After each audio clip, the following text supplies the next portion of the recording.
Arts council of Pakistan Karachi اپنی 16ویں عالمی Urdu conference میں بھی اپنی لوک سفارتکاری کے تسلسل کو نبھاتے ہوئے مٹی کی مہک سے مہکتا ہوا ایک سیشن آپ سب کے لیے سجا کے لایا ہے، جس میں ہم بات کریں گے بلوچی ادب کے مشاہیر پر۔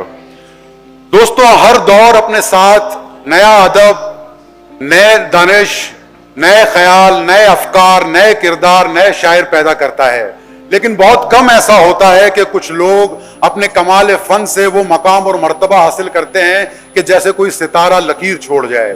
ہم نے بھی آج کچھ ایسی چنیدہ شخصیات پہ بات کرنے جا رہے ہیں جو ہمارے لیے کسی کہکشاؤں سے کم نہیں ہیں۔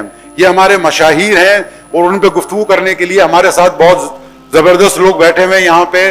کوئٹہ سے ہمارے پاس خاص طور پہ تشریف لائے ڈاکٹر رحیم مہر صاحب، بلوچستان یونیورسٹی کوئٹہ میں بلوچ شعبہ بلوچی سے وہ منسلک ہیں، اس کے سربراہ ہیں۔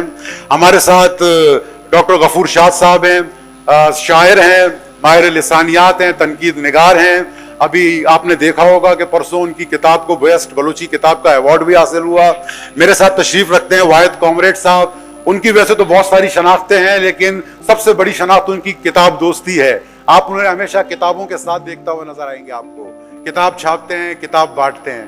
میرے ساتھ تشریف رکھتی ہیں میری بہن زاہدہ رئیسی راجی۔ زاہدہ رئیسی راجی کے بھی بہت سارے جو ہے انٹروڈکشن ہو سکتے ہیں۔ وہ شاعرہ ہیں، افسانہ نگار ہیں، تنقید نگار ہیں، سوشل میڈیا کے ذریعے جو ہے نئی بلوچی پود کو آشنا کرتی ہیں بلوچی ادب کے حوالے سے۔ میرے ساتھ بلوچی کے مقبول و معروف شاعر اسحاق خاموش صاحب تشریف رکھتے ہیں۔ وہ افسانہ نگار بھی ہیں، وہ بھی نقاد بھی ہیں اور بہت ہی لوگوں کو جانے مانی شخصیت ہے۔ تو ہم اپنے پروگرام کا ابتدا کرتے ہیں بلوچی ادب کے مشاہیر کے حوالے سے، کیونکہ دوستوں زبان صرف محض ابلاغ کا ذریعہ نہیں ہوتی۔ زبان اپنے ساتھ ایک تاریخ، ایک ثقافتی ورثہ، علمی خزانہ اور دیسی دانش کے چشمے کے ساتھ آتی ہے۔ تو یہ سب چیزیں بہت اہم ہیں۔ اگر خدا نہ خواستہ زبانیں معدوم ہو جائیں تو یہ دریا خشک ہو جائے۔ تو اپنی گفتگو کا آغاز کرتے ہیں زاہدہ رئیس راجی سے۔ خاتون ہے اور خواتین سے ہم شروع کرتے ہیں۔ تو میں چاہوں گا زاہدہ رئیس راجی ہمیں سب سے پہلے بانو الدشتیاری صاحبہ کے بارے میں کچھ بتائیں۔ بانو الدشتیاری صاحبہ جو کہ جدید بلوچی شاعری کی سب سے بڑی علم بردار ہیں۔ ویسے تو شاعری مانا، ذہانی، صدو ہمارے پاس کلاسک چلتی ہوئی آ رہی ہے، لیکن جدید بلوچی شاعری کا سب سے بڑا نام بانو الدشتیاری کو جانتے ہیں زاہدہ رئیس راجی کے نام سے حوالے سے۔ بہت شکریہ وحید نور صاحب، اور میں تہ دل سے ممنون ہوں اس عالمی کانفرنس کو ترتیب دینے والی ٹیم کے کہ جنہوں نے مشاہیر بلوچستان کو بھی فوقیت دی اور اہمیت دی۔ بانو الدشتیاری بلوچی زبان و ادب میں اس شعری ادب کا تسلسل ہے جو ہمارے کلاسک میں موجود تھے۔ بلوچی زبان کے شعری ادب کے نئے دور کی جہاں سے ابتدا کی بات کی جاتی ہے، 1950 کے بعد جو سلسلہ شروع ہوا ہے اس میں بانو الدشتیاری کا کنٹریبیوشن بھی رہا ہے۔ بانو الدشتیاری صاحبہ، پہلے میں ان کے تھوڑے سے حالات زندگی کے بارے میں بتا دوں کہ وہ 25 اگست 1925 کو پیدا ہوئی تھی کراچی کے قدیم شہر لیاری کے سیفی لین بغدادی میں۔ ان کی جو ابتدائی تعلیم تھی وہ ان کے گھر کے اندر سے شروع ہوئی تھی، کہ کیونکہ ان کی والدہ شہناز بی بی قرآن شریف کا درس دیتی تھی، بچوں کو پڑھاتی تھیں، تو انہوں نے عربی، فارسی اور اردو کی تعلیم ایک طرح سے گھر سے ہی حاصل کی۔ پھر وہ پرائمری اسکول کی سطح تک پڑھی ہیں، تو انہوں نے اسلامیات اور اس کے علاوہ عربی کے درس پڑھنا شروع کیے۔ سب سے بڑی بات اگر دیکھا جائے تو بانو الدشتیاری کی ایک پہچان ان کے والد صاحب رہے ہیں۔ وہ بلوچی کے پہلے غزل گو شاعر ملنگ شاہ کی بیٹی تھیں، لیکن جب وہ دنیا میں آئے تو ان کے والد دنیا سے جا چکے تھے، لیکن وہ جینز ان کے ساتھ جو ٹرانسفر ہوئے تھے تو انہوں نے اسکول کی سیکنڈری سطح تک نہ پہنچنے کے باوجود انہوں نے گھر پہ موجود کتب سے فائدہ اٹھایا۔ انہوں نے شاج و رسالو پڑھا، شیخ سعدی کے بوستان اور گلستان کو پڑھا، اس کے علاوہ دیوان غالب کو انہوں نے پڑھا، فیض احمد فیض کو وہ پڑھتی رہیں، قتیل شفائی کو وہ پڑھتی رہیں، اسی طرح سے بلوچی میں وہ سید ظہور شاہ ہاشمی کو پڑھتی تھیں, گل خان نصیر کو پڑھتی تھیں, اور اس کے علاوہ انہوں نے عباس علی ذیمی, ان سارے لوگوں کو پڑھنا شروع کیا. پھر اس کے بعد انہوں نے, چونکہ یہ چیز ان کو ورثے میں ملی ہوئی تھی, تو براہ راست غزل گو شاعری شروع کی بانو الدشتیاری کے نام سے. ان کا اپنا نام تو سیدہ بی بی نازبی بھی تھا, لیکن ایک طویل عرصے تک لوگ ان کو جانتے ہی نہیں تھے کہ کوئی فیک آئی ڈی سے کوئی بندہ شاعری کر رہا ہے یا وہ خاتون کوئی شاعری کر رہی ہیں. ان کی شاعری کی سب سے بڑی خوبی یہ تھی کہ انہوں نے بلوچی میں غزل کے تقریباً تمام بحور پر کام کیا. انہوں نے حمد, نعت, تزمین پہ انہوں نے کام کیا. اچھا ایک چیز میں آپ کو اور بتاؤں کہ وہ گل خان نصیر کے جو پہلا شعری مجموعہ تھا گلبانگ, اس کو پڑھنے کے بعد اس قدر ان سے متاثر ہوئی کہ انہوں نے انہی کی طرح تزمین لکھنا شروع کر دیا.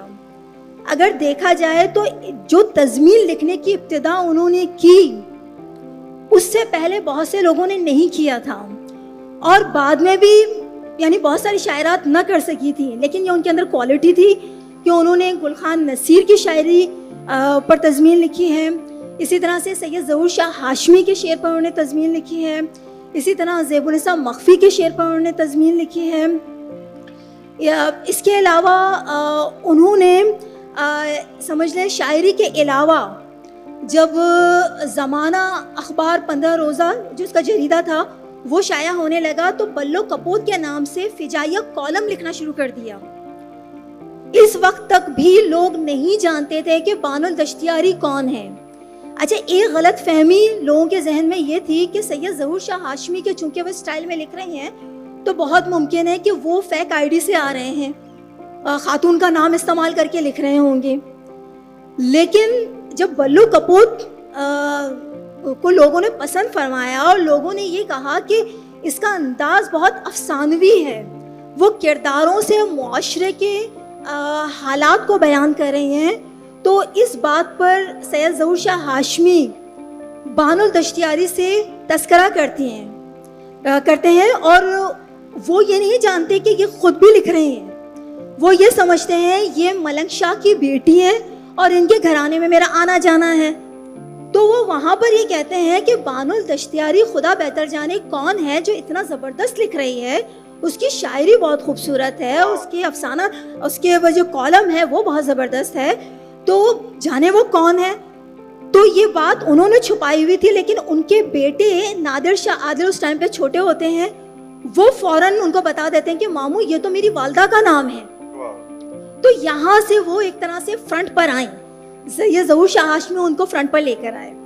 پھر دوسری بات, صبا دشتیاری صاحب وہ ان کے زیر سایہ پلے بڑے تھے, تو انہوں نے بھی ان کی زندگی اور حالات پر اور ان کی شاعری پر اپنی کتاب میں لکھا تھا, جس کی وجہ سے بہت سارے لوگوں کو اویئرنیس ہوئی. تو بانو الدشتیاری صاحبہ ان کی اگر پوری تخلیقات دیکھی جائیں تو اس میں نظمیں بھی شامل ہیں, غزلیں بھی شامل ہیں, مضامین بھی شامل ہیں, شخصیات پر اور حالات پر افسانوی انداز میں لکھا ہوا یہ 13 ایک ساتھ کا کالم بھی شامل ہے. اس کو دیکھتے ہوئے ایک چیز سمجھ میں آتی ہے کہ چونکہ اسرار عارفی صاحب ان کے دوسرے شوہر تھے, پہلے شوہر سے ان کی طلاق ہو چکی تھی, تو اسرار عارفی صاحب خود ایک اردو کے بہت اچھے شاعر تھے اور سرائکی بیلٹ سے تعلق رکھتے تھے. انہوں نے ان کی رہنمائی ابتدا میں کی, بعد میں سید ظہور شاہ ہاشمی ان کی رہنمائی کرتے رہے. تو بعد میں سمجھ میں یہ بات آتی ہے کہ ایک اس قدر توانا آواز جنہوں نے 67 سال کی عمر پائی, ان دونوں اہم اموات کے بعد کیوں خاموش ہو گئیں؟ کیوں کسی بلوچ دوست نے ان کو یہ حوصلہ نہیں دیا کہ آپ میں توانائی موجود ہے, آپ کو مزید لکھنا چاہیے؟ بانو الدشتیاری کی پہلی شاعری کے حوالے سے ایک بات آپ کو بتا دوں کہ ان کی جو پہلی غزل تھی اس دور میں خواتین کا عشقیہ شاعری میں لکھنا معیوب سمجھا جاتا تھا. تو انہوں نے کیا کیا, اپنا نام تخلص سے ہٹا کے عادل کا نام لکھ دیا, اور اس کے لحاظ سے بہت سارے گویوں نے اس کو گانا شروع کر دیا. جاڑوک, اس کے بعد نصیر احمد پسنی والا, اس کے بعد استاد نورل, ان سب نے ان کے غزلوں کو گایا ہے, ان کی شاعری کو گایا ہے. تو جب عاصم ظہیر صاحب, جو اب تو خیر پی ایچ ڈی ہیں, ڈاکٹر عاصم ظہیر, انہوں نے ان پر تحقیقی کتاب لکھا, تو اس کتاب کو دیکھنے کے بعد نادر شاہ عادل صاحب جب وہ دیکھتے ہیں, وہ کہتے ہیں کہ اس میں یہ غزل کیوں شامل نہیں ہے, میری والدہ نے اس کو لکھا ہے, انہوں نے میرا نام دیا ہے. تو وہ فیس بک پر اس بات کی وضاحت کرتے ہیں. تو بلوچی ادب کے حوالے سے میں یہ کہوں گی کہ بانو الدشتیاری کا کردار بہت بڑا رہا ہے, کہ ایک طرح سے وہاں سے وہ تسلسل شعر گوئی کا شروع ہوا جو آج مجھ تک پہنچا ہے.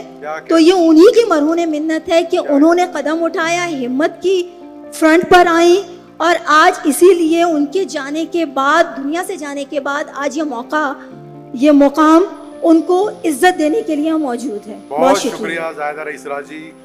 بانو الدشتیاری کہتی ہیں منی حال مکان جستا منی دوست, غما گرانے نہ دل درشتا منی دوست.